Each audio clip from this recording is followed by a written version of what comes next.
viewers, and welcome once again to my channel. Today I have a very special visitor and a guest, of course, in our midst, and she is the founder of PBB. Can you tell us what PBB means? Introduce yourself, please.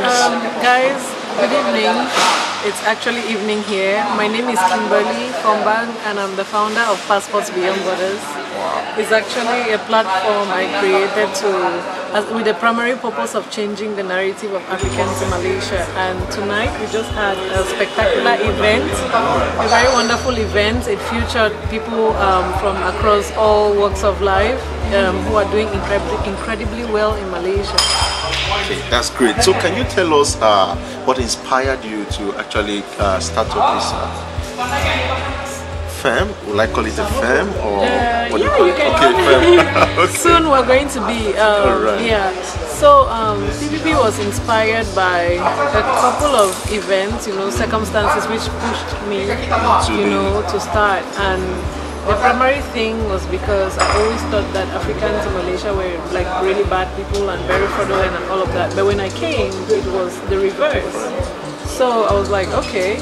And then when I traveled out of Malaysia, I met people who also thought the same way. They thought that Africans here come to sell kidneys, and all those kind of things. So it was a problem, And then I got rejected from joining an expert platform. Wow. So I was pushed to the wall to start my own platform, to feature my own group of people, So that was what actually pushed you. Yeah.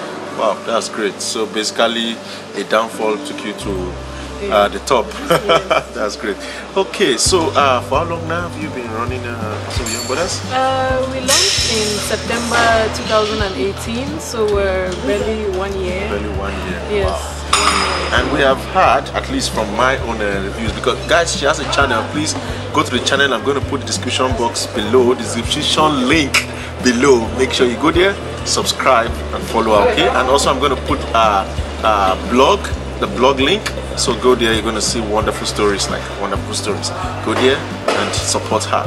Yeah, so talking about your passion for writing, I know you have a very good passion for writing also. What really inspired you to write? Like, are you from the arts? Are you from the art department or something? Well, I have really never considered myself a writer until I stumbled on an African proverb quoted by late Mr. Komla Dumor. May his soul rest in perfect peace. He said that in a TED talk, he said, until the lion learns how to write, the narrative will always glorify the hunter. Wow. I don't know if you've heard that before, but that was what actually pushed me. Well, I have been having 1 or 2 pushes into writing, but when I came to Malaysia, I really got pushed, to the wall to start, because the narrative always glorified the hunter in this situation. Exactly. So I wanted to change that. So that is how I started writing. And as a matter of fact, I know that we as Africans do not like to write about our experiences or share knowledge from our perspective. We just go through life and go through our stuff, just like that, without leaving something for the next generation. Leaving a legacy. Without leaving a legacy or something that the next generation is going to fall back on and read, so they don't have to start over. Exactly. So that was the reason why I started to write, so that people who are coming here will have something to read and be like, okay, this is how I navigate life here and do this or do that. That's very great. This is quite inspiring.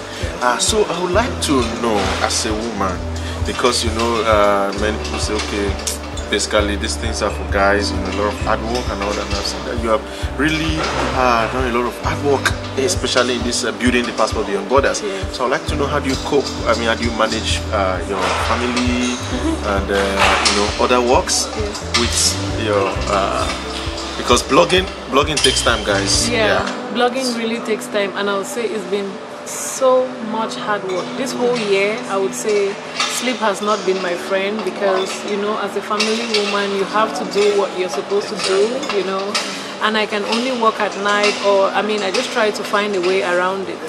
So from the whole inception of it, you know, I didn't have the money to pay people to help me do stuff. Remember when I started, I was trying to learn. I learned everything from scratch, how to build a website, how to operate a camera, how to, you know, all those things. Yeah, a lot of things to learn. There was so much to learn. Editing, Faith even helped me with some editing, yes. You know, so it was so much of a learning process, and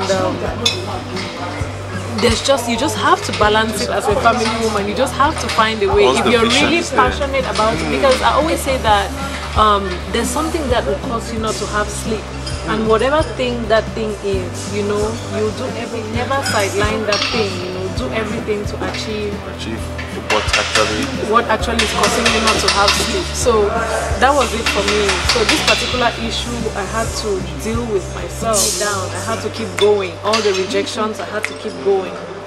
That's really inspiring, and I know that there are a lot of young ladies out there, African ladies that are watching this interview, and definitely I believe you have been inspired by our story. So yeah, there is one thing I also want you to say, like I think it was sometimes last year you won an award. Is it last year or this Pride year? of Africa Award. Pride of Africa Award, guys. I won African Woman of the Year. We are talking to a celebrity here. So how did that journey go? Like, I mean, how did you come about it? Okay, I'll tell you. It's a really, really funny story. So I stumbled on some award link on Facebook in some group by chance, you know, and I was like, this looks interesting. This award takes place in China. I was like, this looks interesting. I went through the website and saw that they were really doing stuff, you know, and they've been running for over 5 years. So I was like, wow, this is very interesting. So I copied the link and sent to a few friends. I thought, because it was restricted to people living within Southeast Asia. So I copied the link and sent to a few friends I thought were doing incredible things. And then I just put in my name there, and interestingly, I was called up and I wrote a PowerPoint. I presented myself, I presented my platform and everything, and my nomination was accepted. And that's just it. And we went through a voting process. Wow, that's very great. Congratulations. It's really, thank you. But I was really enlightened, you know, when I heard about your success in that competition. Okay, so we are coming to the end of this interview very soon. So I would like to know, because of course on the journey there have been some ups, there have been some downs. So can you just quickly tell us briefly what have been your ups and also what have been your downs? So my major downs, I'll start with the downs. My major downs have been the fact that I've gotten rejections on so many occasions. People have people didn't just believe in the whole thing, right? From the people who were closest to me, you know, they just thought it was crazy. Like, this is just some stupid, crazy idea. Like, who would even care about something like that? So I've received so much rejection from the lowest to the highest level you can imagine. Even important top government officials have driven me out of their offices. You know, you know what? I really don't want to do this your thing. I feel like I'm bigger than all these your things that you're asking me. So I was so hurt, but I took it, you know, as to level up, you know, to step up. Most of the work I've done has been online. You know, I sit at home and interview people, so it's very challenging to get them to talk for somebody they do not know anything about. But you know, overall, I've seen very good responses. You know, and the ups. This is one of the ups. One of the ups, this celebration. Yes, this event today is one of the ups. Yes, we had an award night and it was so incredible.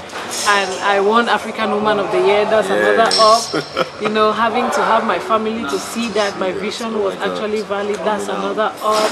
So, I mean, the support and everything that I'm getting now, everything is just overwhelming. This is great. It's been a very wonderful time interviewing. I believe a lot of people out there have learned a lot from your experiences. Can you just give them a shout out and advice or something, you know? Just boost them, boost the audience. There are a lot of ladies watching this also, I believe, from Africa. What can you tell them to believe in themselves and, you know, to move on? So one of the things I really want to inspire people about is that, okay, me, I'm a stay-at-home mom.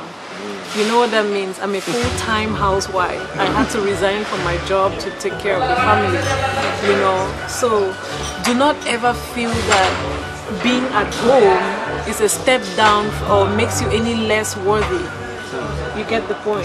Yes. So you have to believe in yourself and believe in your dreams. And we live in an important age in life. We are on the information age, technology age, you know. So we have to use the technology that we have to make our dreams come true, which is what I do, which is what I've done, and which is what I'm doing. So if I can do it, you too can do it. Believe in yourself and believe in your dreams. Even if everybody tells you you're stupid, you're crazy, accept it and go and change the world. Thank you so much. That last statement was very powerful. Yes. Go and change the world. All right, Miss Kim. It's been Mrs. Kim. Sorry, not Miss Kim. She's a married woman. It's been a very nice time interviewing you. Thank you so much. And I wish you can tell my subscribers to.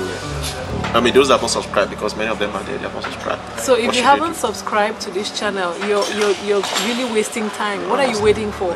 Go ahead and subscribe to this channel and get the latest updates and fun stuff from Malaysia and beyond. Exactly. All right. Thank you guys. Thank you so much once again. Till I see you next time, I remain your humble self, evangfatoks, unique up. Much love and God bless you. Bye.